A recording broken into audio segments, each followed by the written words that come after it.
दोस्तों, क्या आप जानते हैं कि रामायण में लक्ष्मण जी की मृत्यु कैसे हुई थी?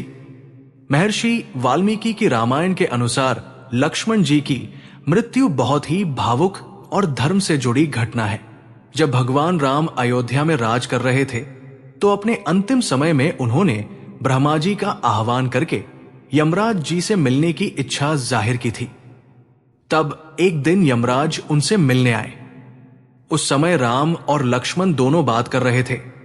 पहले तो यमराज जी अपने असली रूप में नहीं थे। फिर यमराज ने राम से कहा, उन्हें एक गुप्त और महत्वपूर्ण बात करनी है। इस दौरान कोई भी बीच में नहीं आना चाहिए। यदि कोई बाधा डालेगा तो उसे आपको मृत्युदंड देना होगा। भगवान राम ने यह शर्त स्वीकार कर ली। राम ने अपने प्रिय भाई लक्ष्मण को द्वार पर खड़ा किया और कहा, जब तक मैं बात कर रहा हूं कोई अंदर नहीं आना चाहिए। लक्ष्मण जी ने आज्ञा का पालन करने का वचन दिया। इसी बीच क्रोधित स्वभाव के ऋषि दुर्वासा वहां पहुंचे। उन्होंने कहा, मुझे तुरंत राम से मिलना है। लक्ष्मण जी ने उन्हें बहुत रोकने की कोशिश की और कहा वो अभी व्यस्त हैं, अभी नहीं मिल सकते। तब दुर्वासा ऋषि क्रोधित होकर बोले, अगर मुझे रोका गया तो मैं पूरी अयोध्या को श्राप दे दूंगा। अब लक्ष्मण जी के सामने बहुत बड़ा धर्म संकट था।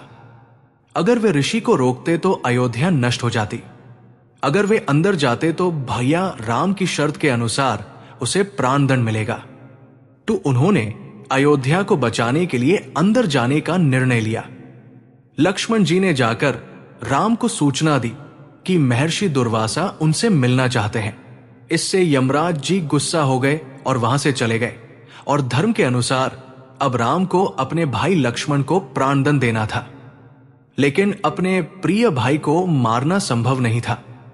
इसलिए राम ने सभा में विचार विमर्श किया और फिर हनुमान जी ने सुझाव दिया कि किसी का बहिष्कार करना भी प्राणदंड देने के समान होता है।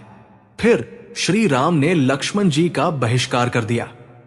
लक्ष्मण जी ने इसे स्वीकार किया और वे सरयू नदी के तट पर गए, जहां पर उन्होंने ध्यान लगाते हुए जल समाधि ले ली। दोस्तों, अगर आपको यह कहानी पता थी तो वीडियो को लाइक करें और कमेंट में लिखें जय श्री राम।